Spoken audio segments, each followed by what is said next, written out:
18 years of Rachitha Mahalakshmi. Yes, வெற்றிகரமா 18 years முடிஞ்சு 19 இயருக்கு என்ட்ரி கொடுக்க போறீங்க இன்னும் கொஞ்ச நாள்ல.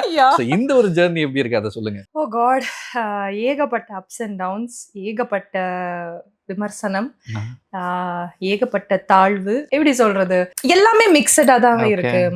இது வந்து வெறும் ரச்சிதாக்கு மட்டும் இல்ல, நிறைய ஆக்ட்ரஸஸ் இதை வந்து அதை சந்திச்சுட்டு தான் ஆகணும். 18 வருஷம் திரும்பி பார்த்தா நிறைய நிறைய அப்ஸ் அண்ட் டவுன்ஸ் இருக்கு. பட் ஆஸ் யூஷுவல் நான் எப்பவுமே சொல்ற மாதிரி எதுவுமே நான் பெருசா எடுத்துக்க மாட்டேன். ஈவன் எனக்கு வந்து ரொம்ப பெரிய விஷயம் நடந்தாலுமே I'll be like okay fine.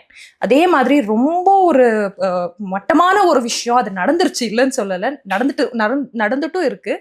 ஏன்னா ஆக்டர்ஸுக்கு வந்து நிறைய அந்த மாதிரி விஷயங்கள் தான். I am talking about all these விமர்சனம் or memes whatever it is, it happens, நிறைய நடக்கும் அது அவங்களுக்கு. அந்த மாதிரி ஸ்டேஜுக்கு போனப்போ கூட I'll be like okay fine, இதுவும் கடந்து போகும், எதுவுமே பெர்மனெண்ட் இல்லை, not even my success and not even my failures, so that's okay அப்படின்னு இருப்பேன்.